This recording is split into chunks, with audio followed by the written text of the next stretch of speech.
Hello students, may I ask you a simple question? Tell me, why do we actually eat?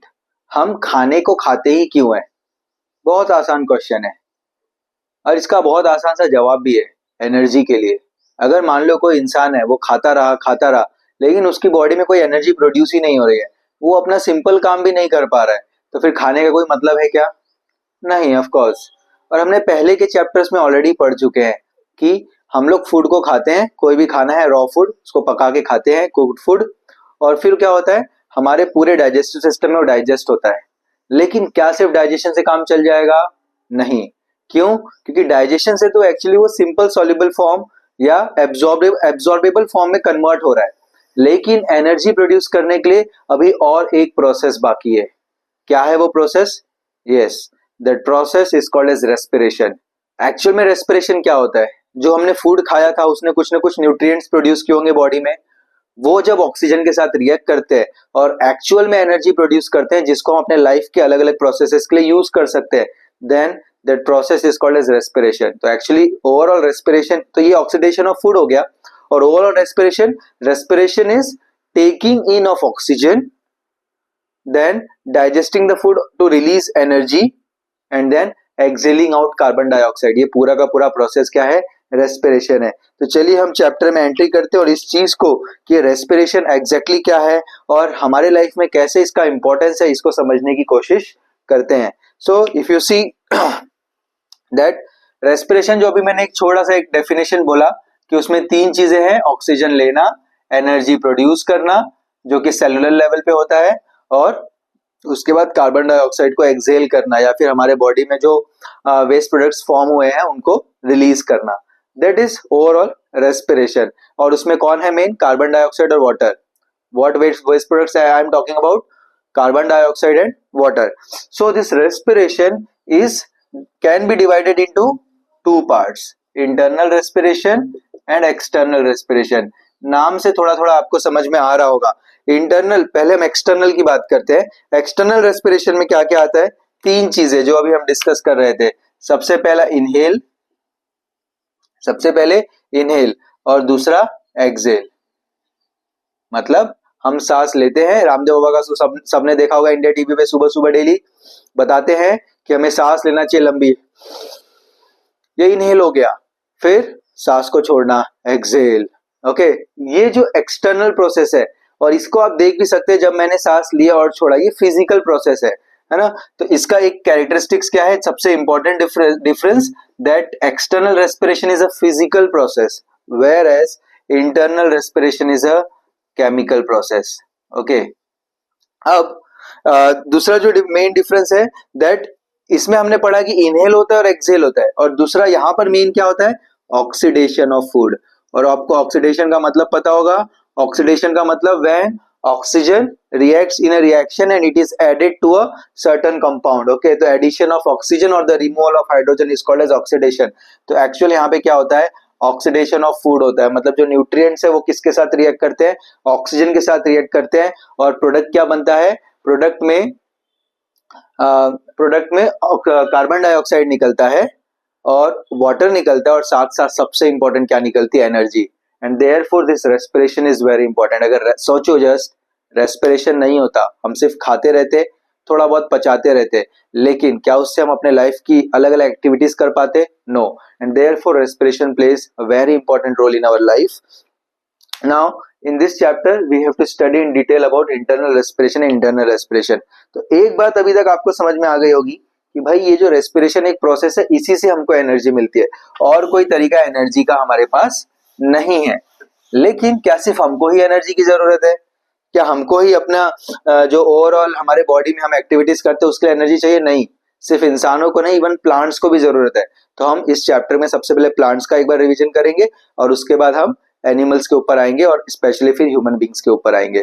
Okay, yes, it's true that plants also need energy, and plants also make their own food by the process of photosynthesis.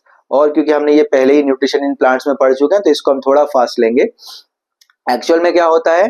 जो plant है, plant के पास leaves होता है। Okay, plant के पास क्या होते हैं? Leaves होते हैं, और लीव्स में क्या होता है? एक ग्रीन कलर का पिगमेंट क्या होता है? क्लोरोफिल। क्लोरोफिल क्या करता है?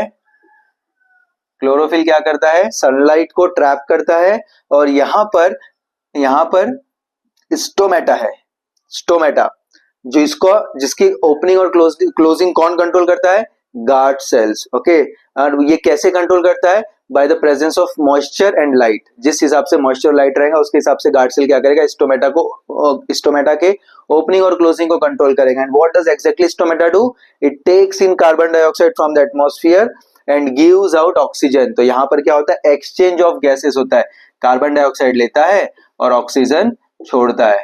ओके, और इस ऑक्सीजन की मदद से, और नीचे जो पेड़ की जड़ें हैं, यहाँ से क्या होता है, वाटर आता है, H2O। और हमने पढ़ा था कि ये जो H2O है वो जो इसने कार्बन डाइऑक्साइड लिया, okay, in the presence of sunlight and chlorophyll, what does it produce, it produces glucose C6H12O6 and water is released. Okay, no, oxygen is released, sorry, oxygen is release. And of course you need to balance the chemical reaction, तो यहाँ पर भी 6 आता है, यहाँ पर भी 6 आता है, और 6O2, this is a reaction of photosynthesis. Okay, so in this way plant make their own food and also the energy for themselves, and therefore this process for plant is very important, which is called as photosynthesis. Why is it known as photosynthesis? Because ये use करता है photo, which means light, and synthesis means to make, to prepare. So it prepares the food with the help of sunlight, therefore the process is known as photosynthesis. लेकिन चलो अब ये तो ठीक है कि लीव्स में हमने पढ़ा भी है कि लीव्स जो है वो किचन है, यहाँ पर बढ़िया जो प्लांट है वो अपना खाना बनाता है और अपनी जिंदगी को गुजारता है। लेकिन क्या आपने कभी किसी पेड़ से जड़ों को लटकते देखा है? हमने तो पढ़ा है कि रूट्स कहाँ होते हैं, जमीन के अंदर होते हैं, लेकिन जड़ों को लटकते देखा है क्या? Yes, if you go to mangroves, और अगर आप स्वैम्पी एरियाज में जाएंगे जहां थोड़ी कीचड़ या दलदल होते हैं, specially west Bengal, Sundarban delta region, तो वहां पे आप देखोगे कि बहुत सारे पेड़ हैं जो जिनकी जड़ें क्या हो रही है, ऐसे यहां से लटकती रहती है। एक्चुअली जरूरत क्यों पड़ती है इनको? बिकॉज हमने पढ़ा अभी लीव्स में तो लीव्स में तो क्लोरोफिल होते हैं, करेक्ट। क्लोरोफिल नाम का पिगमेंट है जो सनलाइट ट्रैप कर रहा है, वो ग्रीन कलर का पिगमेंट होता है, लेकिन यहाँ ग्रीन कलर का पिगमेंट है क्या? नहीं है। तो एक्चुअल में प्लांट्स की जो लीव्स है वो फोटोसिंथेसिस करते हैं, मतलब खुद का खाना खुद बनाते हैं, कार्बन डाइऑक्साइड लेते हैं, but on the other hand roots जो हैं वो ऑक्सीजन लेते हैं। तो कुछ रूट्स जमीन के अंदर होते हैं, तो जैसे कि आपने घर में एक आपके मटका है और इस मटके के अंदर आपने क्या लगाया है, एक कोई पेड़ लगाया है, छोटा सा या झाड़ लगाया है। अब इसके रूट्स अंदर है, इसके रूट्स क्या है, अंदर है, घने घने रूट है। अब इसको क्या चाहिए, ऑक्सीजन। तो पेड़ के जो रूट्स है वो ऑक्सीजन कहाँ से लेते हैं? तो जो सॉइल होती है, यहाँ पर जो सॉइल है, सॉइल के बीच में गैप्स होती है, सॉइल के बीच में क्या होती है, गैप्स, और उन गैप्स में कौन प्रेजेंट होता है, ऑक्सीजन। और ये जो रूट्स है वो बहुत आराम से इस ऑक्सीजन को ट्रैप कर लेता है, यूज कर लेता है। लेकिन इसीलिए हम कहते हैं कि ज्यादा पानी नहीं डालना चाहिए, we should not over water potted plants, क्योंकि जब बहुत ज्यादा पानी डालेंगे तो जो गैप्स है ये पानी से भर जाएगा। ये किससे भर जाएगा? पानी से। और जैसे ही पानी से भरेगा तो ऑक्सीजन क्या हो जाएगा, निकल जाएगा। अब जब ऑक्सीजन निकल जाएगा तो पेड़ों को, जो पेड़ के जो जड़ हैं, will the roots get oxygen? No, and therefore plant may die, it is harmful for the plants, and therefore it is said, आपने बड़े को कहते हुए सुना होगा, ज्यादा पानी भी मत डालो पेड़ों में, we should not over water potted plants। लेकिन जो स्वैम्पी एरियाज है, जो अभी हम डिस्कस कर रहे थे, अब स्वैम्पी एरियाज में तो ऑलरेडी यहाँ पर बहुत ज्यादा कीचड़ है, थोड़ा ऑक्सीजन मिल रहा होगा, थोड़ा नहीं मिल रहा होगा, लेकिन ये पेड़ तो बहुत बड़ा है, इसकी ऑक्सीजन की नीड काफी ज्यादा है। तो फिर क्या करते हैं, इनके अंदर एक एडेप्टेशन है, ये एक प्रकार का एडेप्टेशन है कि इसके रूट्स क्या होते हैं, ऊपर से नीचे की ओर लटक रहे होते हैं, और यहाँ से ये क्या करते हैं, ऑक्सीजन को ट्रैप करते हैं एटमॉस्फेयर से, and then they make their own food. In this way plants make their own food. So we can understand from this that plants do both. अभी तक हमने क्या पढ़ा था कि जो प्लांट्स है वो फोटोसिंथेसिस करते हैं खाना बनाने के लिए। नो, एक्चुअल में प्लांट फोटोसिंथेसिस भी करते हैं और रेस्पिरेशन भी करते हैं। कुछ पार्ट फोटोसिंथेसिस करते हैं और कुछ पार्ट रेस्पिरेशन करते हैं। इन this way plants make their own food and produce energy for their survival. तो चलो प्लांट्स का तो हो गया, अब एनिमल्स की बात करते हैं। एनिमल्स का तो हमने स्टार्टिंग में डिस्कस किया कि भाई एनिमल्स को तो जरूरत है, किसकी जरूरत है, बहुत एनर्जी की जरूरत है, क्योंकि उसको बहुत सारा एक्टिविटीज करना है। प्लांट्स का जो एनर्जी नीड है वैसे भी कम है, क्योंकि एक जगह खड़ा रहता है और कुछ बेसिक लाइफ प्रोसेसेस करता है। लेकिन इंसानों को देखो या जानवरों को देखो, है ना, आपके मोहल्ले में कुछ पपी होंगे, वैसे कुत्ते के बच्चे होंगे जो दिन भर घूमते रहते हैं, भागते रहते हैं इधर से उधर, एक जगह बैठते हैं क्या? नहीं, उनको बहुत ज्यादा एनर्जी की जरूरत होती है। तो फिर ये कैसे होता है? तो सबसे पहले हम चालू करते हैं, एनर्जी नीड की हम बात कर रहे हैं, तो सबसे पहले हम चालू करते हैं single celled organism like amoeba, paramecium. तो अलग अलग तरीके होते हैं। जो कुछ ऑर्गेनिजम्स है वो स्किन से या फिर cell membrane means outer part of the body, उससे वो लोग क्या कर सकते हैं? रेस्पिरेशन कर सकते हैं। Like amoeba and paramecium cell membrane से डिफ्यूजन प्रोसेस से क्या करता है? सीधा कार्बन डाइऑक्साइड, तो ये अमीबा है, ये क्या करता है? सीधा कार्बन डाइऑक्साइड लेता है, सॉरी सीधा ऑक्सीजन लेता है और कार्बन डाइऑक्साइड क्या करता है? छोड़ देता है। ऑन द अदर हैंड कुछ है, जैसे कि अब यहाँ पर एक मैं बना रहा हूं, पहचान सकता है कोई ये क्या है? ये है अर्थवॉर्म। ओके, तो अर्थवॉर्म क्या करता है? अगर आप इसको कभी टच करके देखेंगे तो इसकी स्किन जो है थोड़ी गीली गीली होती है ना, थोड़ा गीला होता है इसका स्किन। तो ये क्या करता है? इसकी जो मॉइस्ट स्किन है इससे वो क्या करता है? सीधा गैसेस एक्सचेंज करता है और रेस्पिरेशन करता है, एनर्जी प्रोड्यूस करता है।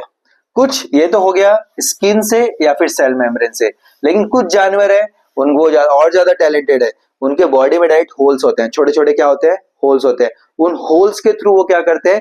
गैसेस एक्सचेंज करते हैं। Example cockroach, housefly, not housefly, cockroach. There are some more animals like grasshoppers and all. What do they have? They have small holes on their body called spiracles. What do they do? Spiracle से वो लोग क्या करते हैं? Oxygen लेते हैं और फिर वो उनके बॉडी में पूरा ट्रैकिया होता है। ट्रैकिया मतलब एक स्ट्रॉन्ग पाइप का नेटवर्क होता है जिससे वो ब्लड के थ्रू वो ऑक्सीजन ब्लड में मिक्स हो जाता है और उसका ब्लड के थ्रू पूरे बॉडी में जाता है और वापस फिर वो trachea tracheoles and then it comes back and carbon dioxide is given out. तो अपने होल्स को यूज करते हैं। तो यहाँ पे मेरे पास आपके लिए बहुत अच्छा सवाल है, 3 सवाल मैं पूछ रहा हूं आपको, और श्योरली जो लोग ये वीडियो देख रहे हैं please do comment in the comment box. Just like cockroach और ग्रासोपर के पास होल्स है बॉडी में, बट वो क्या कर रहे हैं? रेस्पिरेशन कर रहे हैं उससे या फिर गैसेस एक्सचेंज कर रहे हैं। क्या हमारे बॉडी में भी होल्स होते हैं? Do humans also have holes in their body? If yes, then क्या हम उससे रेस्पिरेशन कर सकते हैं या फिर गैसेस एक्सचेंज कर सकते हैं? इफ नो, देन हमारे बॉडी में होल्स होते ही क्यों हैं? ये 3 प्रश्नों का जवाब आप लोग जरूर कमेंट बॉक्स में लिख के बताइए। Okay, next way of respiration is through gills. Gills में क्या होता है? जैसे हमने बचपन से देखो एक ऐसी फिश बनाई होगी आपने ड्राइंग के बुक में, थोड़ी ज्यादा ही खराब बन गई, इसको मैं अच्छे से बना देता हूँ अदरवाइज ये फिश गुस्सा हो जाएगी, है ना। तो अब यहां पर डॉल्फिन के जैसी दिख रही है। अब यहां पर एक इसका माउथ है, माउथ से क्या करता है? वाटर एंटर करता है और यहाँ पर मान लो गिल्स है। Okay, now what happens? This water passes through gills और गिल्स में बहुत ज्यादा blood capillaries, it is supplied with rich veins and blood capillaries and what happens? ये वाटर से क्या करता है? ऑक्सीजन को एब्जॉर्ब कर लेता है और ऐसे ही कार्बन डाइऑक्साइड को छोड़ता है। Once it absorb the oxygen through blood it passes all throughout the body और वापस आते समय कार्बन डाइऑक्साइड को क्या कर देते हैं? रिलीज कर देते हैं। तो यहाँ पर गिल्स होता है फिश के अंदर जो काफी ज्यादा इवॉल्व है कि यहाँ पर बहुत सारी rich blood capillaries and it can directly absorb oxygen from the water. Okay, dissolved oxygen from the water. So this is through gills. Another way is through lungs. Lungs तो हमारे पास भी है, इंसानों के पास, और मैक्सिमम जितने भी मैमल्स हैं या फिर वेल डेवलप्ड ऑर्गेनिज्म है उनके पास एक स्पेशल सिस्टम है गैसेस एक्सचेंज के लिए, उसे कहते हैं हम लंग्स। स्पेशली आप देख सकते हैं फ्रॉग, मेंढक में भी ऐसा ही कुछ है। मेंढक सबसे ज्यादा टैलेंटेड है। कैसे टैलेंटेड है भाई? इसके पास ये स्किन से अपनी जो मॉइस्ट स्किन, उसकी भी स्किन गीली होती है, अपने मॉइस्ट स्किन से भी गैसेस एक्सचेंज कर सकता है। इसके पास गिल्स भी होते हैं, उससे भी कर सकता है। इसके पास लंग्स भी होते हैं। तो जब वो टैडपोल होता है, थोड़ा छोटा होता है, तो उसके गिल्स होते हैं। जैसे जैसे वो बड़ा होता है, एडल्ट में कन्वर्ट होता है, तो उसके पास उसके लंग्स डेवलप हो जाते हैं, मतलब two balloon like structure develops in him, और उसके बाद वो लंग्स से डायरेक्टली क्या करता है? गैसेस एक्सचेंज कर सकता है। अब हम आते हैं ह्यूमन रेस्पिरेटरी सिस्टम। तो अभी तक हमने क्या देख लिया कि सबसे पहले सेल मेम्ब्रेन और स्किन, मॉइस्ट स्किन से, उसके बाद गिल्स से, उसके बाद बॉडी में होल से और lungs. And specially when we talk about human, we all, आप देख सकते हैं है ना, यहाँ पर क्या है? लंग्स है चेस्ट के अंदर। तो जो रिब केज है, रिब केज क्या करता है? रिब केज के अंदर लंग्स होता है जो कि उसको प्रोटेक्ट करता है। लेकिन लंग्स एक स्पेशलाइज्ड बॉडी में फंक्शन, एक स्पेशलाइज्ड ऑर्गन है। For what? For the exchange of gases. Which gases? Of course we take oxygen and give out carbon dioxide. ये होता कहां पर है? लंग्स के अंदर। तो आइए हम समझते हैं ह्यूमन रेस्पिरेटरी सिस्टम को। इसमें अगर हम देखेंगे तो मेनली ह्यूमन रेस्पिरेटरी सिस्टम में क्या है? 3-4 चीजें हैं। सबसे पहले है nostril. What is it? nostril. Nostril means two holes of the nose, right? And then we have trachea. Trachea एक ऐसी पाइप है जो नोज से क्या करती है, लंग्स को कनेक्ट करती है. And then this trachea converts into bronchi, BRONCHI. In the last part and the most important are lungs, the two lobes that is present in the human body. अब होता क्या है, इन सब के कुछ खुद के फंक्शंस है. क्या फंक्शंस है वो हम डिस्कस करते हैं. सबसे पहले nostril. Nostril is the entry part of gas. Nostril से क्या होता है, गैस अंदर जाती है. लेकिन नॉस्ट्रिल भी हमारा बहुत इवॉल्व है, ऐसे हल्का फुल्का नहीं है. नॉस्ट्रिल में सबसे पहले मेन फंक्शन क्या है, इनहेल. हम लोग क्या करते हैं, इससे सांस लेते हैं. उसके बाद सिर्फ इनहेल नहीं कर रहा है, सांस लिया और सीधा अंदर लंग्स में चला गया, नो. एक्चुअली नॉस्ट्रिल में म्यूकस होता है, एक म्यूकस मेम्ब्रेन होता है जो कि कंटिन्यूअसली क्या करता है, म्यूकस सीक्रेट करता है. इस म्यूकस का काम क्या है, कई बार क्योंकि एयर है, एयर में काफी इंप्यूरिटीज है, कुछ माइक्रोब्स हैं और या डस्ट पार्टिकल्स हैं, अगर वो हमारे लंग्स में चले गए, रेस्पिरेटरी सिस्टम में चले गए तो खराब कर सकते हैं. इसलिए क्या करता है, जो म्यूकस जितने भी ऐसे डस्ट पार्टिकल्स है या फिर हार्मफुल पार्टिकल्स है उसको यहीं पर ट्रैप कर लेता है, वो उधर क्या हो जाते हैं, चिपक जाते हैं. तो mucus is a sticky substance that is present inside the nostril. Okay, now mucus, और इसके साथ साथ इसमें हेयर भी होते हैं. तो स्पेशली जो बड़े बड़े पार्टिकल्स हैं, डस्ट पार्टिकल, वो क्या होते हैं, वो म्यूकस में, वो हेयर में फंस जाते हैं, और उसका जो स्मॉल पार्टिकल्स है वो म्यूकस में फंस जाते हैं. और ऐसे करके काफी पार्ट जो एयर था, जो इम्प्योर एयर था प्रोबेबली, वो उसका काफी हिस्सा क्या होता है, हमारे नाक में ही फिल्टर हो जाता है. And then this gas which we have inhaled passes through trachea. Trachea क्या है, ट्रैकिया का दूसरा नाम बोलते हैं विंड पाइप. जब हम सांस लेते हैं और नेसल कैविटी से जाता है, मतलब नाकों के पास से जाता है, यहाँ फेरिंग्स पे आता है, और फेरिंग से कहाँ जाता है, ट्रैकिया में. यहाँ ट्रैकिया एक पाइप है जिससे क्या होता है, वो पूरी गैस पास होती है, और फिर ट्रैकिया से वो जाता है ब्रोंकाई. कहाँ जाता है, ब्रोंकाई.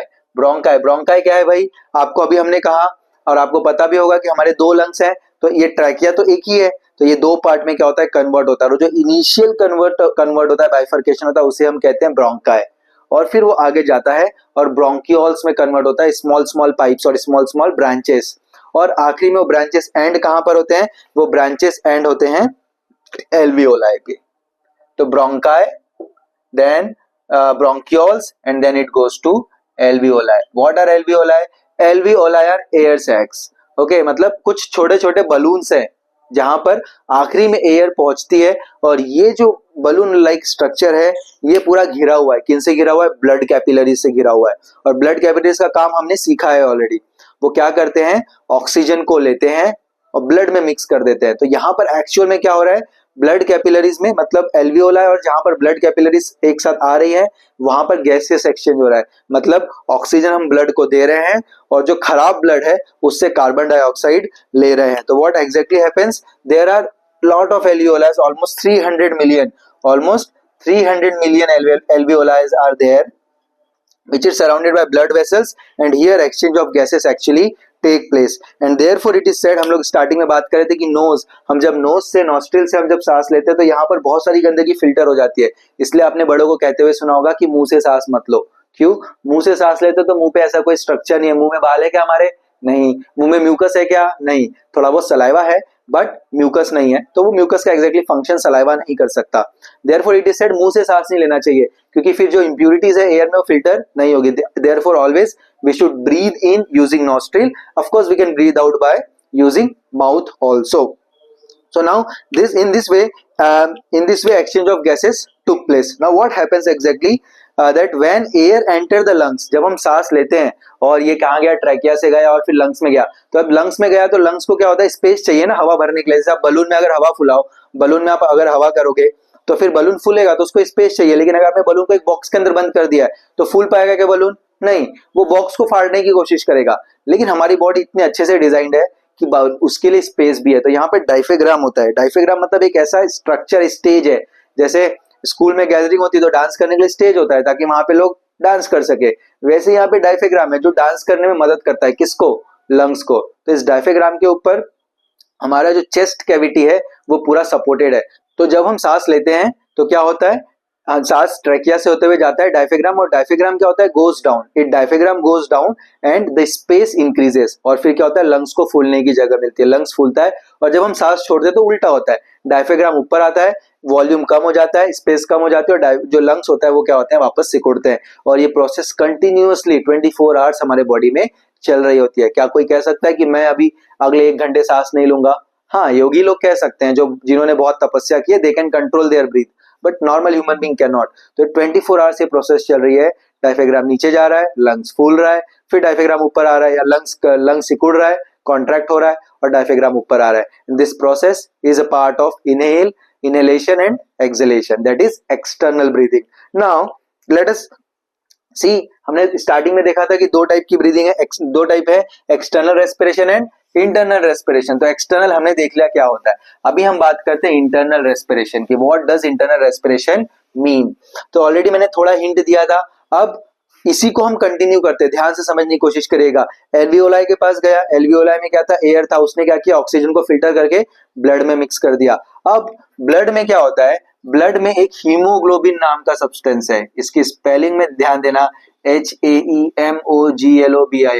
अब जब इस हीमोग्लोबिन, ब्लड में हीमोग्लोबिन है, ओके, ऑलरेडी है, जब ये हीमोग्लोबिन ऑक्सीजन के साथ रिएक्ट करता है तो ऑक्सी हीमोग्लोबिन बनाता है, और ये haemoglobin actually carrier of oxygen है। हीमोग्लोबिन का काम ही है कि ऑक्सीजन को एक जगह से दूसरी जगह लेके जाना, जैसे पोस्टमैन का काम है किसी की चिट्ठी ले जाके किसी के घर पे पहुंचाना, करेक्ट। तो ये ऑक्सी हीमोग्लोबिन बनता है, और ये पूरे बॉडी में जाता है, और बॉडी के सेल्स में जाता है, हर एक सेल्स में जाता है, और वहां पर ऑक्सी हीमोग्लोबिन वापस क्या होता है, जो ऑक्सी हीमोग्लोबिन नाम का एक कंपाउंड बना था वो ब्रेक होता है, ओके, वो ब्रेक होता है, और ऑक्सीजन सेल को यूज, जो ऑक्सीजन को सेल यूज कर लेता है एनर्जी प्रोड्यूस करने के लिए, और उसके पास जो कचरा था, मतलब कार्बन डाइऑक्साइड था, वेस्ट प्रोडक्ट था, उसको वापस किसको दे देता है, ब्लड को दे देता है। और ब्लड क्या करता है, वापस कार्बन डाइऑक्साइड को कैरी करता है, वापस कहां पे आता है, जब वो एल्वियोलाई पे आता है तो कार्बन डाइऑक्साइड देता है, ऑक्सीजन लेता है। ऐसे करके एक्चुअल में ब्लड एक्सचेंज होता है। लेकिन जो ये प्रोसेस थी कि जब ऑक्सीजन वापस सेल्स के पास जाके ब्रेक हुआ, और सेल ने जो उसके न्यूट्रिएंट्स थे उसने ऑक्सीजन को यूज किया एनर्जी प्रोड्यूस करने के लिए, उसी प्रोसेस को हम कहते हैं सेल्यूलर रेस्पिरेशन और इंटरनल रेस्पिरेशन। और एग्जैक्टली हो क्या रहा है, हमने पढ़ा है जो फूड हम खाते हैं वो डाइजेशन होने का क्या बनता है, ग्लूकोज बन जाता है, सिंपलर सब्सटेंस बन जाता है glucose. Now what happens with this glucose in cellular respiration, C6H12O6, this reacts with oxygen to form, what does it form, carbon dioxide and water, और साथ साथ क्या रिलीज होती है, एनर्जी। जो कार्बन डाइऑक्साइड और वाटर ये एक्चुअल में क्या है, वेस्ट प्रोडक्ट है, जो हमारे बॉडी से क्या होता है, निकल जाता है। कार्बन डाइऑक्साइड जब हम एक्सहेल करते हैं तब निकल जाता है, और जो वाटर है it comes out in the form of urine और sweat, okay. And this is a process of, इसको हमको इक्वेशन को बैलेंस करना पड़ेगा, अगर इक्वेशन बैलेंस नहीं किए तो 0 marks, okay. And this process is called as internal respiration और सेल्यूलर रेस्पिरेशन, जहां पर मेनली क्या प्रोड्यूस हो रही है, एनर्जी प्रोड्यूस हो रही है। अब आप देखोगे, और इस प्रोसेस को ऑक्सीडेशन ऑफ फूड कहते हैं। Why oxidation? Because see oxygen is reacting with the glucose to form simpler substance, मतलब ये क्या हो रहा है, ब्रेक डाउन हो रहा है। And this addition of oxygen is called as oxidation, and therefore respiration is an oxidation process, you can say, okay.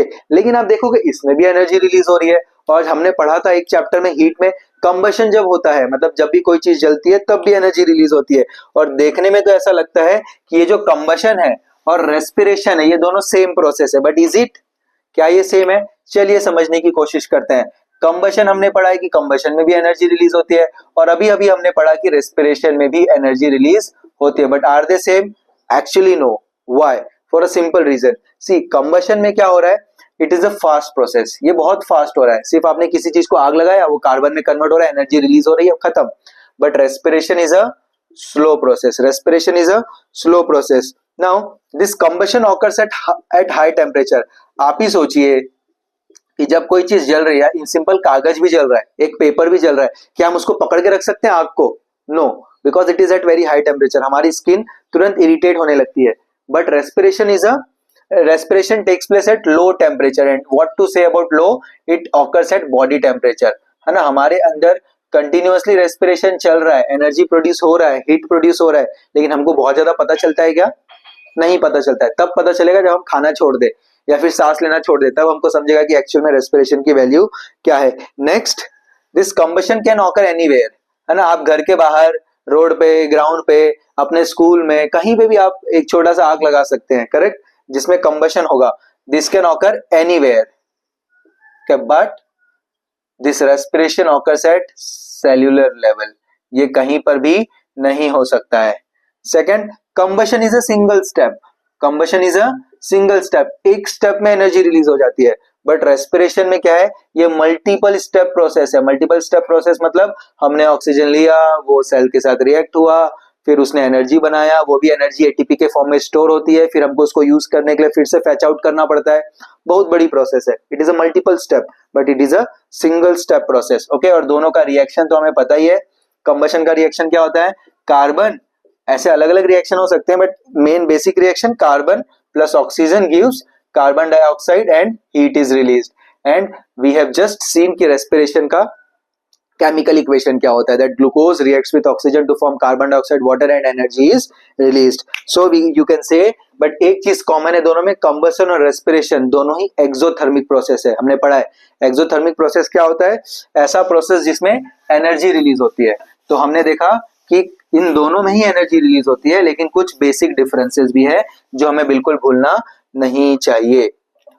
Okay, तो अभी तक हमने समझा कि खाने से एनर्जी मतलब न्यूट्रिएंट्स मिल जाते हैं, लेकिन उस न्यूट्रिएंट्स को ऑक्सीडाइज करके फिर उससे एनर्जी लेना भी जरूरी है। अदरवाइज कितना भी खाएंगे, अगर उसको हम अच्छे से पचा नहीं पाएंगे और उससे एनर्जी को एक्सट्रैक्ट नहीं कर पाएंगे तो उस खाने की कोई वैल्यू नहीं है। इसलिए हमें बहुत सोच समझ के खाना चाहिए क्या खाए, क्योंकि best use of bad bargain. अब खाना तो है ही, खाने में कितना टाइम वेस्ट होता है, खाना तो पड़ेगा, लेकिन हम ऐसी चीजें खाएं जिससे हमको क्या हो, ज्यादा से ज्यादा एनर्जी मिले, देन हम लोग थोड़े समझदार कहलाएंगे। Otherwise everything will be waste. और इसीलिए कभी कभार ऐसा होता है कि कुछ एक्टिविटीज करने के लिए हमको ज्यादा एनर्जी लगती है और कुछ एक्टिविटीज करने के लिए कम एनर्जी लगती है। लाइक सोने के लिए भी एनर्जी लगती है लेकिन कम एनर्जी लगती है, चुपचाप हम बैठे रहेंगे उसके लिए भी एनर्जी लगेगी लेकिन उसमें भी थोड़ी कम लगेगी, है ना। या फिर हम स्कूल जा रहे हैं थोड़ा साइकिल चला के, उसमें भी एनर्जी लगेगी, थोड़ी ज्यादा लगेगी। लेकिन मान लो कि आपको बोल दिया गया कि आपको स्प्रिंट मारना है 200 मीटर, एनर्जी ज्यादा लगेगी, राइट, काफी ज्यादा एनर्जी लगेगी। और एनर्जी प्रोड्यूस होने का प्रोसेस क्या है, रेस्पिरेशन। रेस्पिरेशन में हो क्या रहा है, हम ऑक्सीजन ले रहे हैं, तभी तो एनर्जी प्रोड्यूस हो रही है।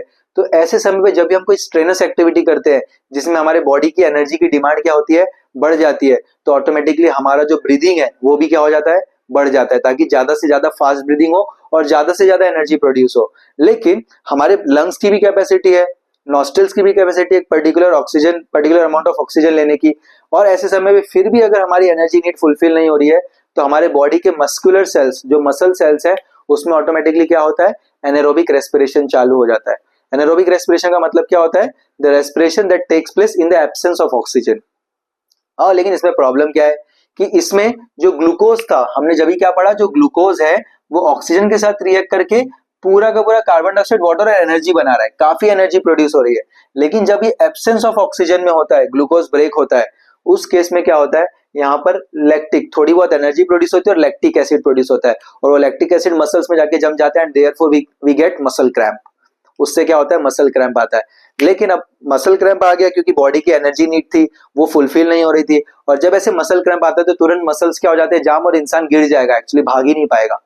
लेकिन अगर किसी को गलती से मसल क्रैम्प आ जाए तो इसका सॉल्यूशन क्या है, इसका सॉल्यूशन सिंपल है कि हमें क्या करना पड़ेगा, जो लैक्टिक एसिड प्रोड्यूस हुआ है, यहाँ पर क्या प्रोड्यूस हुआ है, लैक्टिक एसिड, इसको वापस ब्रेक डाउन करके कार्बन डाइऑक्साइड और वाटर में कन्वर्ट करना पड़ेगा। एंड देयरफॉर इसको हम कैसे कर सकते हैं, हम लोग या तो वहां पे मसाज कर सकते हैं, और we can take hot water bath. इससे होगा क्या, वहां पर ब्लड सर्कुलेशन बढ़ेगा, तो यहाँ तक क्या होगा, ऑक्सीजन पहुंचेगा, और जब ये ऑक्सीजन यहाँ पे पहुंचेगा तो जो लैक्टिक एसिड है वो ब्रेक होके किसमें कन्वर्ट हो जाएगा, इसमें कन्वर्ट हो जाएगा, एनर्जी में कन्वर्ट हो जाएगा, पूरा का पूरा एनर्जी में कन्वर्ट हो जाएगा। ओके, और अगर गलती से हमें कभी मस्कुलर क्रैम्प आ भी जाता है तो इससे रिलीफ कैसे मिलेगा, सिंपल, हम क्या कर सकते हैं, उस जो एरिया जहां पर क्रैम्प आया उसको मसाज कर सकते हैं, या फिर hot water bath. What happens exactly is, अभी हमने देखा कि इसमें क्या होता है, एनारोबिक रेस्पिरेशन में लैक्टिक एसिड प्रोड्यूस होता है। सो व्हाट विल हैपन, जब हम मसाज कर रहे हैं या फिर हॉट वाटर बाथ ले रहे हैं तो यहाँ पे ऑक्सीजन का सप्लाई बढ़ेगा, इसको ऑक्सीजन मिलेगा तो क्या होगा, it will break down and lactic acid will again convert into carbon dioxide and water. Okay, and in this way जो वहां पे क्रैम्प के जो मसल क्रैम्प आया था वो क्या हो जाएगा, ठीक हो जाएगा और हम फिर से भागने के लिए रेडी हो जाएंगे। तो अगली बार आपको कभी भी क्रैम्प आए अपने स्कूल के ग्राउंड में या भागते हुए या तेज आप स्कूल के लिए लेट हो रहे हो और आप तेज साइकिल चला रहे हो और क्रैम्प आ जाए, टेंशन बिल्कुल नहीं लेने का। आप आराम से स्कूल कैसे भी मैनेज करके पहुंच जाओ, वहां पे रिक्वेस्ट करो या मसाज करो, वहीं बैठे बैठे भी हल्का हल्का रेस्ट करेंगे, मसाज करेंगे, तो जैसे ही वहां पे ऑक्सीजन सप्लाई बढ़ेगा क्रैम्प क्या हो जाएगा, ठीक हो जाएगा। So fine, in this way we finish our chapter. I would like to revise it in 1 minute. So in the starting of the chapter we have discussed what is internal respiration, external respiration. External is breathing process, and internal is the oxidation of food at cellular level. After that we saw that how does respiration happens in plant और plants के लिए कैसे ये important है। तो उसमें हमने देखा कि plant photosynthesis भी करता है जो leaves में होता है, और plant respiration भी करता है जो roots में होता है जहां पर chlorophyll present नहीं होता, और इसीलिए हमें कभी भी जो पॉटेड प्लांट्स है स्पेशली उसको पूरा पानी से भर नहीं देना चाहिए, अदरवाइज वहां से ऑक्सीजन क्या हो जाएगा, निकल जाएगा और पेड़ की हालत खराब हो जाएगी, बेचारा मरने में आ जाएगा। एंड देन वी सॉ कि एनिमल्स में ये कैसे होता है। तो हमने देखा कि कुछ एनिमल्स है जो सेल मेम्ब्रेन या स्किन से ब्रीदिंग कर लेते हैं, कुछ एनिमल्स गिल से करते हैं, कुछ animal holes of their body से करते हैं। उसमें मैंने आपको 3 क्वेश्चन पूछा है, उसका आंसर देना बिल्कुल मत भूलिएगा कमेंट बॉक्स में। और कुछ एनिमल्स हैं जो क्या करते हैं, लंग्स से करते हैं। और फिर हमने देखा ह्यूमन रेस्पिरेटरी सिस्टम जिसमें नॉस्ट्रिल एक बहुत बड़ा इंपॉर्टेंट रोल प्ले करता है एयर को फिल्टर करने में with the help of mucus and hair present inside the nostril. उसके बाद फिर हमने देखा कि ट्रैकिया मतलब विंड पाइप के थ्रू जाता है, ब्रोंकाई में कन्वर्ट होता है और bronchi gets converted into bronchioles, small branches inside the lungs, और at last it ends at alveoli जो कि एक छोटा सा बलून लाइक स्ट्रक्चर है जिसके आजू बाजू बहुत सारे वेन्स कैपिलरीज है। What do they do, they provide oxygen to the blood, और ये जो ब्लड है वो ऑक्सी हीमोग्लोबिन बन के जाता है सेल्स के पास, वहां पर वो एक्चुअल में रेस्पिरेशन जो प्रोसेस है वो करता है, that is the glucose stored in the cells get converted into carbon dioxide and water and energy is released, और वो कार्बन डाइऑक्साइड वापस किसको देता है, ब्लड को देता है, और ये ब्लड जाता है वापस लंग्स के पास फिर से उसको कार्बन डाइऑक्साइड देने और ऑक्सीजन लेने के लिए, और ये कार्बन डाइऑक्साइड को हम क्या करते हैं, एक्सहेल करते हैं। This is a process of internal respiration. Okay, and then after that we saw that how does combustion and respiration looks like same in the way that they both produce energy, but actually they are different. And in the last part of the chapter we saw the concept of strenuous activity कि जब भी हम कोई fast काम करते हैं तो ऐसा हो सकता है कि एनारोबिक रेस्पिरेशन चालू हो जाए बॉडी में, क्योंकि बॉडी की एनर्जी नीड बहुत बढ़ गई थी। लेकिन अगर कभी भी ऐसे मस्कुलर क्रैम्प आ जाता है इसकी वजह से, तो टेंशन बिल्कुल नहीं, हम क्या कर सकते हैं, या तो मसाज कर लो या हॉट वाटर बाथ ले लो, या एटलीस्ट आपके पास उस समय मसाज करने का भी कुछ साधन नहीं है, या फिर आपके पास हॉट वाटर बाथ करने का भी साधन है, रोड पे कैसे करोगे भाई हॉट वाटर बाथ। तो ऐसे केस में हम क्या कर सकते हैं, थोड़ी देर रुक सकते हैं, अपने बॉडी को रेस्ट दे सकते हैं, और फिर हम देखेंगे हमारे जो क्रैम्प आया तो वो ऑटोमेटिकली ठीक हो जाएगा। और यही कारण है चीता वैसे तो बहुत तेज भागता है 120-130 किलोमीटर पर आवर, लेकिन ज्यादा देर तक नहीं भाग सकता, क्योंकि उसके बॉडी में भी यही प्रॉब्लम होती है, वो ऑक्सीजन इतना ज्यादा उसको मिल नहीं पाता है, और जैसे ही थोड़ी दूर भागता है मतलब 200-300 मीटर भागता है, उसके बाद उसको तुरंत क्या आ जाता है, क्रैम्प आ जाता है, for the same reason that उसके सेल्स में एनारोबिक रेस्पिरेशन चालू हो जाता है और लैक्टिक एसिड प्रोड्यूस होता है, जिसके वजह से उसको क्या आता है, मस्कुलर क्रैम्प। और कई बार अगर चीता, ऐसा मैंने डिस्कवरी में देखा था, अगर चीता इस समय पे रुके ना, व्हाट विल हैपन, इट में डाई, तुरंत उसकी मृत्यु हो सकती है, वहीं के वहीं मर सकता है, मतलब उसकी बॉडी ब्रेक डाउन कर जाएगी। तो इसलिए चीता को सजेस्ट किया जाता है भगवान के द्वारा, भाई जब भी ऐसा थोड़ा प्रेशर महसूस हो रहा हो, रुक जाओ, आराम करो, ज्यादा तेज भागने की जरूरत नहीं है। So you can also see these things in mind.